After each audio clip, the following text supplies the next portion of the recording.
invited Mong-Lan to share with us her poems. Mong-Lan is a prize-winning American poet, writer, visual art, dancer, singer, and educator. Left her native Vietnam on the last day of the evacuation of Saigon. Author of 5 books and 2 chapbooks, Mong-Lan's honors include the Pushkar Prize, the Juniper Prize, the Great Lakes Colleges Association's New Writers Awards, a Stegner Fellowship at Stanford University, a Fulbright Fellowship, recipient of an MFA from the University of Arizona. Mong-Lan's poetry has been frequently anthologized to include in Best American Poetry. Mong-Lan, you are welcome. Afterwards, we will share another cup of wine and something else to celebrate this event. So let me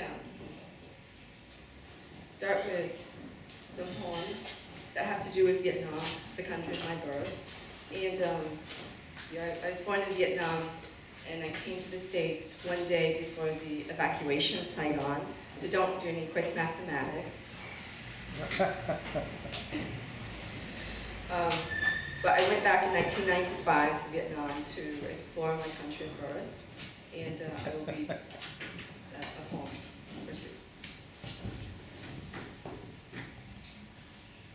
Very good. Field. So when I was in Hanoi for the first time, Hanoi is in northern Vietnam. I saw, my parents are from Hanoi, and I saw for the first time the tombstones of my ancestors. So I'm pretty much a disrooted person, and people here, they see me on the streets, they think I'm Chinese Argentine. So it's all very, my life has been very strange to me, myself. But anyway, so I see the tombstones repeating in the field. This poem is called Field. Crows land like horses' neighs, rush of rocks.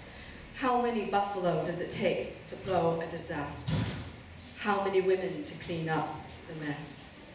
Shoots of incense hotly in her hands, she bows towards the tombstones, face of her son. How many revolutions for us to realize? Her windless gray hair becomes her. She knows this. There is no reason to die what she's earned. Rain is quiet. Rain quiet as wings on her back. This other poem, I would read a poem called Lake. And when I was in Hanoi, I saw many, many lakes. And indeed, another name for Hanoi is the City of Lakes. And these are my observations, poetic observations, lake. Not in cramped houses with censorious walls, but in anonymous air, the lake's mist shields them from comment. One gesture kindling another, that's how I espy them, the lovers. Hand sparked on the hip, serpentine, hair draped along the body. No matter that the rats scuttle like shuttlecocks around the lake's lips, drinking in the lovers' discourse. Their embrace makes sure the world doesn't exist. Subject of noise, the winter's day's pantomime. Moving in 2 worlds, the tortoises, the swallows, their minds. The elderly practice Tai Chi at 6 in the morning. Around the lake, one gesture flows into another. Arms to wind, heels to ground. Sure, the world does exist. The matter of their bodies, not their midst. Shrugging sleep off morning shoulders, the tofu lady sings. The morning is a burning kettle of thokbak, Chinese herbs. My aunt's roosters croon the battle wire cage, their kept secrets. Wanting death is wanting nothing. 3.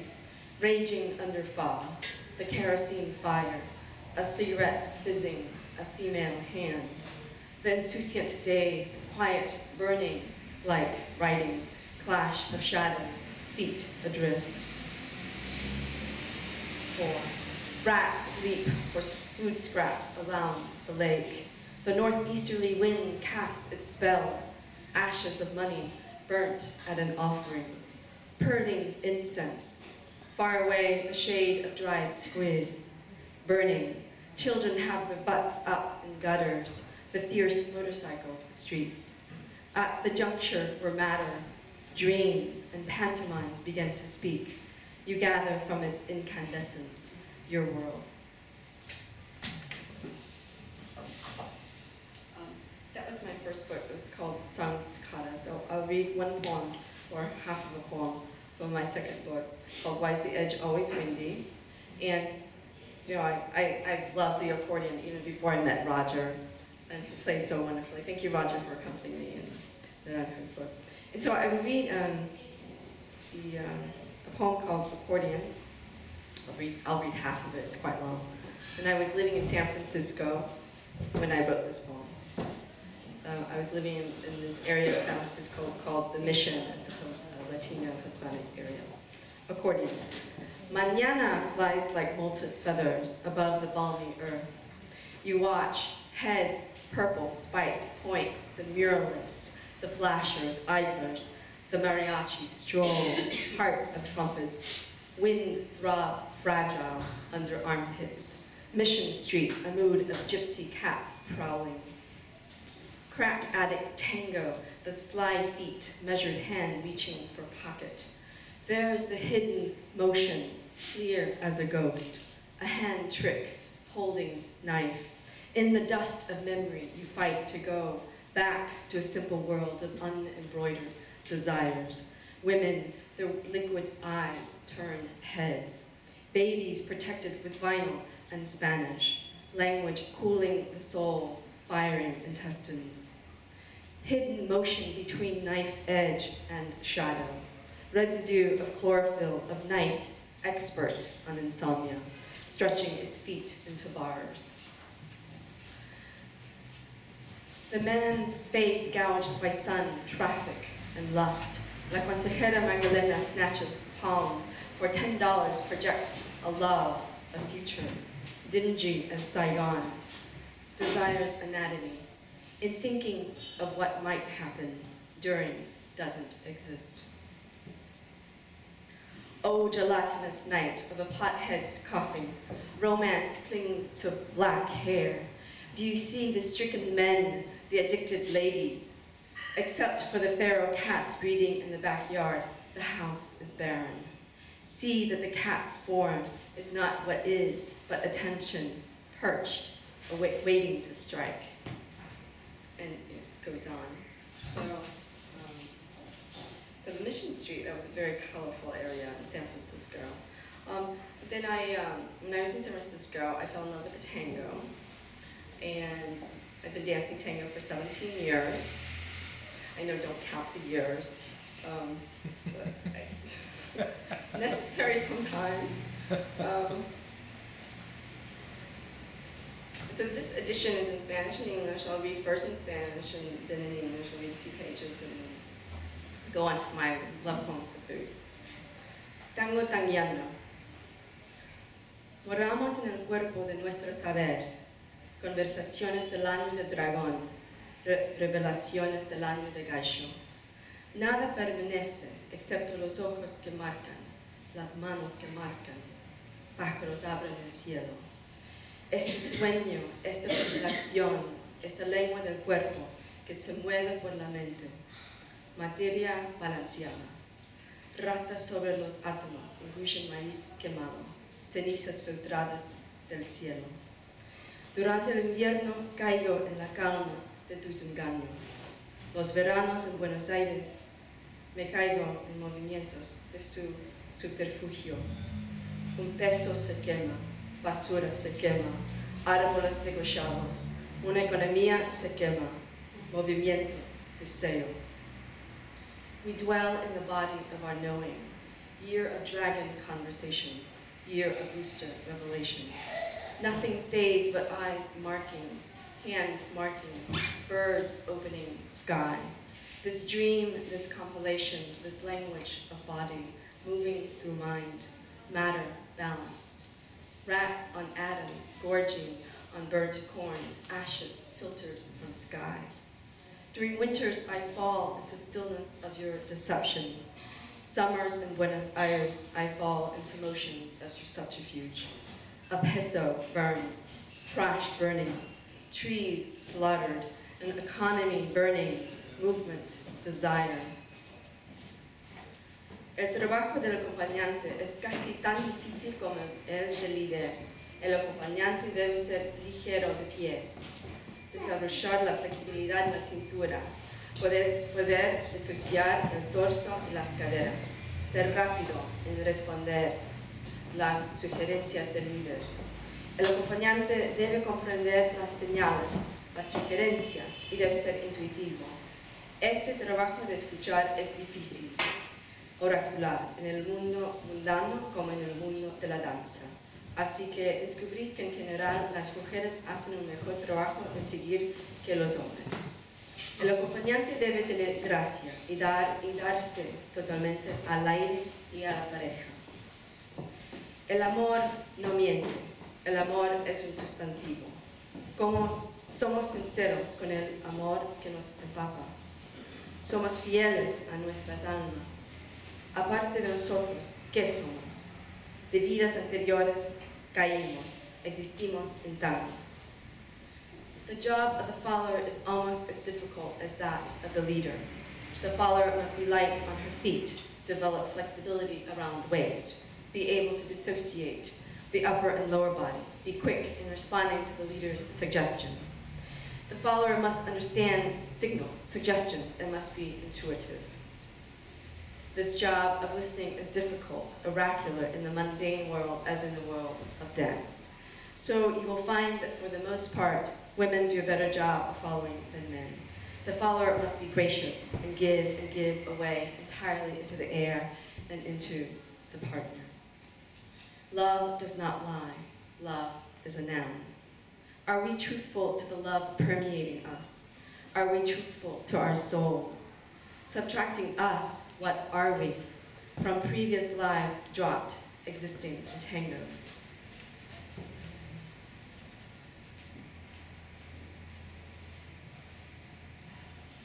¿Cuál es el aspecto físico del tango? Una falda, un tajo, zapatos de taco alto. La geometría de la pareja que baila los ángulos creados por codos, rodillas y corazón, líder y acompañante. La luna y tu perfume, destilado a través de la experiencia y bailes incontables. Pulsaciones arrastro mis pies, anclados, en ciudades hinchados, inflamados, en una ciudad sin pies, por esta ciudad muerta, buscándote. What is the physical aspect of tango? Parted skirt, high-heeled shoes, geometry of the couple, dancing the angles created by elbows, knees, and heart, leader and follower. The moon and your perfume distilled through experience and countless dances. Pulses I drag my feet, anchored in cities engorged, inflamed, a feetless city through this dead town looking for you. And then it becomes more and more passionate, so you have to check it out. So, unfortunately, don't have too much time. I'll just read one love poem from here, and then one love poem from here, and then we can wrap it up and enjoy each other's company. Okay. I started writing love poems to food about 10 years ago. I like to eat. Love poem to tofu, love poem to red chili peppers, love poem to cafe au lait, green tea. Do you have a preference? Love poem to shiitake, love poem to spinach. Do you have a preference? Spinach. Spinach. Okay. Love poem to spinach. There you go. Love poem to spinach. Your vulgar name is spinach, but your glorious Latin name is Spinacia oleracea, of the goosefoot family. Your large Dark green, juicy, edible leaves are beacons, sending tremors through my body. Am I masochistic, loving you that most hate? I took to liking you immediately, then the love came later, stronger. I find you absolutely necessary, your stalks and leaves full of iron. You are luscious, sweet, divine. You empower anyone who eats you. Close to original glory is how I want to. And then you see my spinach leaf that I drew. And I have more love poems to food. And then she recently came out, Love Poem to Ginger. And I have another book devoted to food, but there's Love Poem to Basil, Love Poem to Garlic, onion, leeks, lemon, ginger, pho. Pho is this national Vietnamese soup. Mộng-Lan is this the fish sauce that the Vietnamese use a lot to cook. Love Poem to Soto and cherry blossoms. Do you have a preference? Garlic. Huh? Garlic. Oh, garlic. I love garlic, of course. But here's one. Garlic. Love Poem to Garlic. Stinking rose, the heady scent of you. Tangy, spicy, most underrated year-round orb. Bulbous root, incandescent moon. Invoked as deities by the Egyptians. Garlic, each day with you is another day tripled. Stripped of your delicate covers, your fire-spitting fresh rawness. I love you unadulterated. A shiver once I bite you. Medicinally, you are a miracle. Fighting colds, blood thinner, antibacterial extraordinaire. How to eat you raw and love it. Peel the placenta-like cover, julienne into fish sauce with red chili peppers, lemon. Your bold paleness exposed. I imagine you at every moment, every day. And so please check out the books. And then there's this last one that has a lot of my paintings and drawings. There's one poem here, but we have no more time. I'd really like to thank you all for your attention. And thank you again, Vida and Lydia and Stephen and Roger and Sir and the Fundación Ernesto Sábato. Thank you all for coming. It was a pleasure.